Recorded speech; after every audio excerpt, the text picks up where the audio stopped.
दोस्तों, नीमगांव नाम के गांव के पास एक घना जंगल पड़ता था जहां अनेक तरह के पशु पक्षी निवास किया करते थे। इसी जंगल के किनारे पर एक छोटी सी कुटिया बनाकर एक विधवा स्त्री रहा करती थी जिसका नाम था मेघना। मेघना की उम्र लगभग 25 से 30 साल के बीच में थी और उसका पति 1 साल पहले ही इस दुनिया से किसी भयानक बीमारी के कारण चला गया था। मेघना के पास अब कोई सहारा नहीं था। वह जंगल से लकड़ियां इकट्ठा करती और गांव में कुछ सिलाई बुनाई का काम करके अपने जीवन को किसी तरह से जीती थी। वह सुंदर थी, लेकिन उसकी आंखों में एक गहरा दुख रहता था, क्योंकि गांव के लोग उसकी सुंदरता के पीछे उसके अकेलेपन का उपहास करते थे। पर मेघना ने कभी किसी की बात का बुरा नहीं माना। उसके लिए अब जीवन का अर्थ बस रोज की आवश्यकताओं को पूरा करना और किसी तरह से दिन काटना ही रह गया था। एक दिन मेघना जंगल में लकड़ियां इकट्ठा कर रही थी कि तभी पास के पेड़ से एक बड़ा सा बंदर नीचे उतरा और उसके सामने आकर बैठ गया। मेघना उस बंदर को देखकर थोड़ा सा डर गई, लेकिन जब बंदर ने कोई आक्रमण नहीं किया और बस एकटक निगाहें लगाए मेघना को देखता रहा तो वह कुछ शांत हुई।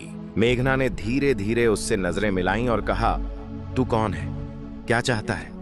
उसके इतना कहते ही बंदर ने सिर झुका दिया, जैसे कि यह बात उसकी समझ में आ गई हो। मेघना हल्के से मुस्कुरा दी और फिर अपने काम में लग गई। बंदर वहीं बैठा रहा और उसे देखता रहा। जब मेघना अपनी लकड़ियों को बांधने लगी तो बंदर आकर उसकी मदद करने लगा। मेघना आश्चर्यचकित रह गई। उसने बंदर के सिर पर प्यार से हाथ फेरा और कहा, तू बहुत समझदार है। उस दिन के बाद से नित्य वह बंदर मेघना के पास आता। वह कभी उसके लिए फल लेकर आता तो कभी उसके काम में किसी तरह की मदद कर देता। कभी कभी वह मेघना की झोपड़ी के सामने बैठकर शाम तक खेलता रहता था। मेघना के जीवन में एक नया रंग भर चुका था। उसके होठों पर मुस्कान लौट आई थी। इसी तरह समय बीतता गया और मेघना व बंदर के बीच एक अनोखा रिश्ता पनपने लगा। मेघना जब भी अकेली होती तो बंदर उसे हंसाने की कोशिश करता था। जब वह उदास होती तो वह उसके पास आकर उसके कंधे पर सिर रखकर बैठ जाता था। अब मेघना भी उसे अपने परिवार का एक हिस्सा मानने लगी थी। एक रात मेघना अपनी झोपड़ी के बाहर बैठी थी। चांदनी रात का वह आनंद ले रही थी कि तभी उसने देखा, बंदर पास ही एक पेड़ की डाली पर बैठा उसे देख रहा था। मेघना ने उसकी ओर देखा और मुस्कुरा दी। तू मेरे साथ हमेशा रहेगा ना? मेघना ने पूछा। बंदर ने धीरे से उसकी ओर छलांग लगाई और उसके पैरों के पास आकर बैठ गया। मेघना ने उसे अपनी गोदी में उठा लिया और प्यार से उसके सिर पर हाथ फेरने लगी। उस रात पहली बार मेघना को अपने अकेलेपन का एहसास नहीं हुआ। इसी तरह दिन बीतते गए और मेघना व बंदर का रिश्ता और भी गहरा होता गया। एक दिन मेघना बीमार हो गई। उसे तेज बुखार था। वह झोपड़ी में लेटी हुई थी और बंदर चिंतित होकर उसके पास बैठा हुआ था। उसने जंगल से कई तरह के फल लाकर मेघना के सामने रख दिए। मेघना ने मुश्किल से आंखें खोलीं और धीमे स्वर में कहा, तू मेरी इतनी चिंता क्यों करता है? बंदर ने उसकी आंखों में देखा। उसकी निगाहों में एक गहरी आत्मीयता थी, एक ऐसा प्यार जो शब्दों से परे था। मेघना ने धीरे से उस बंदर का हाथ थामा और सो गई। बंदर रात भर उसके पास बैठा रहा। कुछ दिनों के बाद मेघना पूरी तरह स्वस्थ हो गई। अब वह बंदर के बिना एक पल भी नहीं रह सकती थी। दोनों एक दूसरे की आदत बन चुके थे। मेघना के मन में यह भावना पूरी तरह से घर कर चुकी थी कि यह बंदर कोई साधारण प्राणी नहीं है। उसमें एक आत्मीय स्पर्श था, जैसे कोई पुरानी आत्मा उसके जीवन का हिस्सा बनकर लौटी हो। एक रात की बात है। मूसलाधार बारिश हो रही थी। मेघना झोपड़ी में बैठी थी और बंदर उसके पास आकर बैठ गया। बिजली की चमक में मेघना ने देखा कि बंदर की आंखें गहरी और चमकदार हो गई थीं। मेघना ने उसके सिर पर हाथ फेरा और कहा, क्या तू हमेशा मेरे साथ रहेगा? बंदर ने धीरे से उसकी गोद में सिर रख दिया। मेघना की आंखों से आंसू बह निकले। उसे महसूस हुआ कि उसके जीवन में जो स्थान अभी तक खाली था वह अब भर चुका है। उस रात उसने बंदर को सीने से लगा लिया और पहली बार उसे एक अजीब सी आत्मीयता का एहसास हुआ, ऐसा जैसे वह किसी अपने को वर्षों बाद पा गई हो। इसी तरह समय बीतता रहा, लेकिन अब मेघना को अपने शरीर में एक अजीब परिवर्तन महसूस होने लगा। उसे मतली आने लगी। उसकी भूख बढ़ गई और धीरे धीरे उसका शरीर भी बदलने लगा। चिंतित होकर वह गांव की दाई के पास गई। दाई ने जांच करने के बाद कहा, मेघना, तू गर्भवती है। यह सुनकर मेघना आश्चर्यचकित रह गई। उसने दाई से कहा, यह कैसे संभव है? मेरा तो कोई पति नहीं है। दाई ने उसकी आंखों में देखा और शांत स्वर में कहा, पर यह सत्य है बेटी। मेघना उलझन में पड़ चुकी थी। वह लौटते हुए सोचने लगी, क्या यह संभव है? उसे वह रात याद आई जब उसने बंदर को अपने पास सुलाया था और उसके मन में एक विचित्र शांति, एक गहन आत्मीयता का एहसास हुआ था। क्या यह संभव है कि बंदर ही उसकी कोख का कारण हो? यह सोचकर वह डर गई और उलझन में पड़ गई। अब मेघना हर दिन बंदर को देखती, लेकिन उसके मन में भय और संकोच का भाव घर कर चुका था। बंदर पहले की तरह ही उसके आसपास घूमता, उसकी मदद करता, कभी फल लाता, कभी लकड़ियां इकट्ठा करता। पर मेघना के मन में अब कई प्रश्न मंडराने लगे थे। क्या यह प्रेम था, या कोई चमत्कार, या फिर कोई अभिशाप? क्या वह बंदर वास्तव में एक साधारण प्राणी था, या कोई देवता था, या कोई शापित आत्मा? मेघना इन प्रश्नों से घिरी हुई थी, लेकिन उसके पास इनका कोई उत्तर नहीं था। अब वह गहरे द्वंद्व में उलझ चुकी थी। गर्भ ठहरना कोई साधारण बात नहीं थी। धीरे धीरे यह बात गांव में फैलने लगी कि मेघना गर्भवती है। गांव की औरतें और मर्द उसके बारे में तरह तरह की बातें करने लगे। एक विधवा के पेट में बच्चा, यह कैसे हो सकता है? जरूर यह कोई पाप है। कहीं जंगल का कोई राक्षस तो इसके सपनों में नहीं आता। मेघना इन बातों से परेशान थी। वह जानती थी कि उसने किसी पुरुष के साथ कोई संबंध नहीं बनाया था, फिर भी यह गर्भ, यह कैसे संभव था? उसे बार बार वही बात रात याद आती थी जब मूसलाधार बरसात के बीच उसने बंदर को अपनी गोद में सुलाया था। उसके बाद ही उसके शरीर में यह बदलाव शुरू हुए थे। एक दिन मेघना झोपड़ी के बाहर बैठी थी। बंदर पास ही एक पेड़ की डाली पर बैठा था, उसे देख रहा था। मेघना ने उसकी ओर देखा और पूछा, क्या तू जानता है कि मेरे साथ क्या हो रहा है? बंदर टकटकी लगाकर उसकी आंखों में देखने लगा। उसकी आंखों में वही गहरी चमक थी जो उस बरसात की रात थी। आंसुओं से भरी मेघना की आंखों से निकलते शब्द थे, मैंने तुझसे प्रेम किया है, लेकिन यह कैसे संभव है कि तू मेरे गर्भ का कारण बन गया? जब गांव वालों को पता चला कि मेघना गर्भवती है तो वहां हलचल मच गई। गांव की पंचायत ने मेघना को बुलाया। गांव के मुखिया ने बड़े कड़े स्वर में पूछा, मेघना, सच सच बता, तेरे गर्भ का पिता कौन है? मेघना सिर झुकाकर खड़ी रही। कुछ क्षणों के बाद उसने धीमे स्वर में कहा, मुझे नहीं पता। पंचायत के लोग बोले, तू झूठ बोल रही है, बिना किसी के संयोग से गर्भ कैसे ठहर सकता है? कुछ औरतों ने कहा, जरूर इसका किसी के साथ गुप्त संबंध रहा होगा। मेघना ने साहस जुटाकर कहा, मेरे जीवन में कोई पुरुष नहीं आया, पर एक बंदर है जो हर दिन मेरे साथ रहता है, मेरी सहायता करता है, मेरा सहारा है। मुखिया हंसते हुए बोला, क्या तू कह रही है कि तुझे एक बंदर से गर्भ ठहरा है? गांव वाले जोर जोर से हंस पड़े, लेकिन मेघना के चेहरे पर गंभीरता थी। उसने कहा, मैंने कभी किसी से कोई संबंध नहीं बनाया, मैं भी नहीं जानती कि यह कैसे हुआ, लेकिन यह सच है कि जब से बंदर मेरी झोपड़ी में आया है तभी से मेरा जीवन बदल गया है। गांव के लोगों ने यह सुनकर मेघना को अकुनी और कलंकित मान लिया। गांव की औरतों ने उससे बात करना बंद कर दिया। बच्चे अब उसकी झोपड़ी के पास खेलने भी नहीं आते थे। मेघना अब पूरी तरह अकेली पड़ चुकी थी। सारे लोग उससे रिश्ता तोड़ चुके थे। उसके मन में अब केवल एक डर था, कैसे वह इस दुनिया में अपने बच्चे के साथ जिएगी। उसने एक छोटी सी झोपड़ी बना ली थी, लेकिन डर उसे रोज रात को जगाए रखता था। वह जागती रहती, अपने पेट पर हाथ फेरती और महसूस करती कि उसके गर्भ में पल रही संतान की हरकतें बढ़ रही हैं। फिर भी उसका मन असमंजस में था, बेचैन था। एक दिन वह अकेली झोपड़ी में थी, तभी वही बंदर आया। धीरे से उसके सामने घुटनों पर सिर रख दिया। मेघना ने उसकी आंखों में देखा और पूछा, क्या तू मुझसे कुछ छिपा रहा है? बंदर ने उसकी आंखों में गहरी नजर डाली। अचानक उसकी आंखों से आंसू टपक पड़े। मेघना चौंक उठी। तू रो रहा है? बंदर ने धीरे से उसका हाथ पकड़ लिया। मेघना ने महसूस किया कि इस मूक प्राणी में भी एक गहरी आत्मीयता छिपी है, पर इससे पहले कि वह कुछ और समझ पाती, बंदर अचानक उठ खड़ा हुआ और जंगल की ओर चल पड़ा। मेघना ने आवाज लगाई, कहां जा रहा है, रुक। लेकिन बंदर ने पलटकर तक नहीं देखा। मेघना आश्चर्यचकित होकर वहीं बैठ गई। अगले दिन गांव में एक सिद्ध महात्मा आए। लोगों ने महात्मा जी को मेघना की स्थिति के बारे में बताया। महात्मा ने मेघना को अपने पास बुलाया। महात्मा जी ने उसकी ओर देखा और कहा, तेरे गर्भ में जो संतान पल रही है वह कोई साधारण बच्चे नहीं है, यह किसी विशेष आत्मा का परिणाम है। क्या तुझसे कोई पशु जुड़ा है? मेघना ने सिर झुकाकर धीरे धीरे कहा, हाँ, एक बंदर मेरे जीवन में आया था। वह मेरी देखभाल करता था, लेकिन अब वह चला गया है।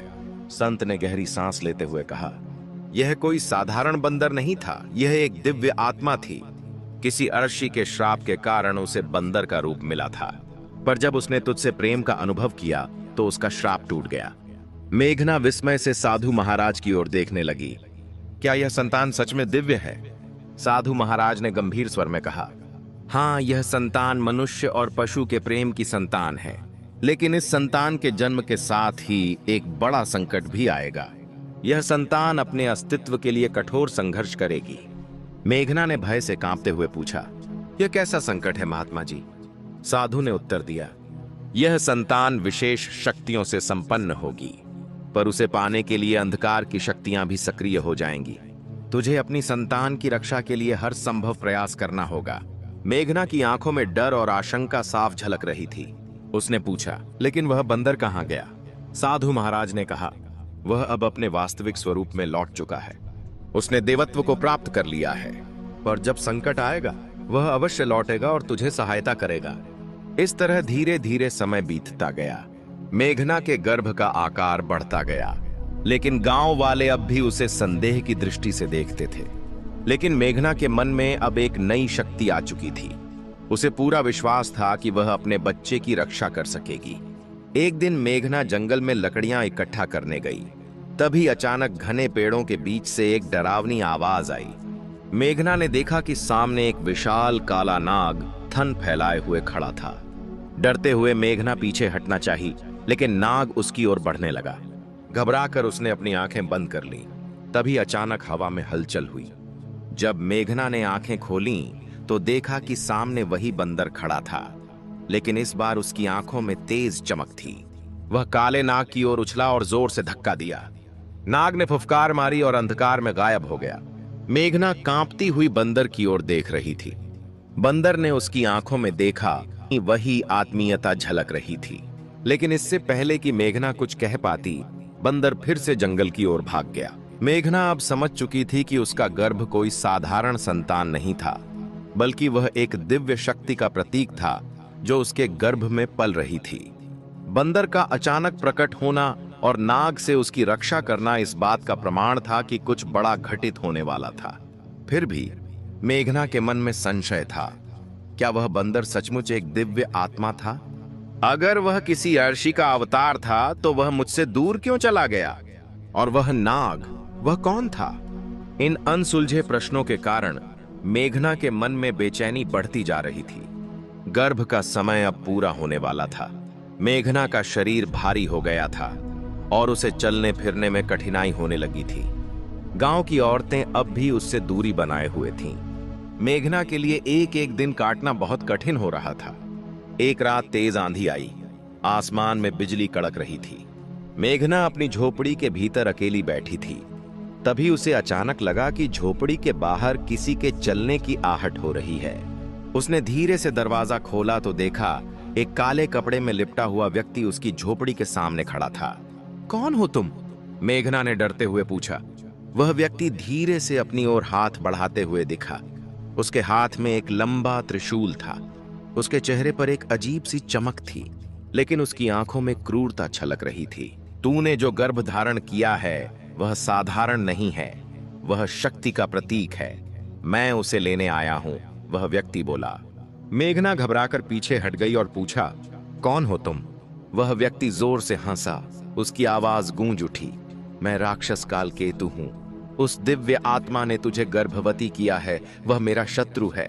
उस संतान को जन्म लेने से पहले ही नष्ट कर देना होगा। यदि उसे जन्म लेने दिया गया तो सृष्टि का संतुलन बिगड़ जाएगा, कालकेतु ने दहाड़ते हुए कहा। मेघना कांपते हुए अपने गर्भ पर हाथ रखकर बोली, तुम मेरी संतान को कोई नुकसान नहीं पहुंचा सकते। लेकिन कालकेतु जोर से ठहाका लगाते हुए बोला, मुझसे बचना असंभव है। वह मेघना की ओर बढ़ा ही था कि तभी जंगल के भीतर से एक गर्जना हुई। मेघना की नजरों के सामने अंधेरे में दो चमकीली आंखें जल रही थीं। काले बादल की तरह एक विशाल आकृति प्रकट हुई। वही बंदर था। वह बंदर एक छलांग लगाकर सीधे राक्षस कालकेतु के सामने आ खड़ा हुआ। उसकी आंखों में अग्नि जल रही थी और उसके शरीर से तेज प्रकाश की किरणें फूट रही थीं। कालकेतु ने त्रिशूल उठाया और बंदर की ओर बढ़ाया, लेकिन बंदर गर्जना करते हुए उस पर छलांग लगा दिया। दोनों के बीच भीषण युद्ध छिड़ गया। मेघना डरते हुए अपनी झोपड़ी के द्वार पर खड़ी सब कुछ देख रही थी। बंदर ने अपनी लंबी पूंछ से कालकेतु के त्रिशूल को मजबूती से पकड़ लिया और उसे जोर से हवा में उछाल दिया। कालकेतु क्रोध में फूटा और तेजी से बंदर पर प्रहार करने लगा, लेकिन बंदर बड़ी चतुराई से उसके हर वार को टालता रहा।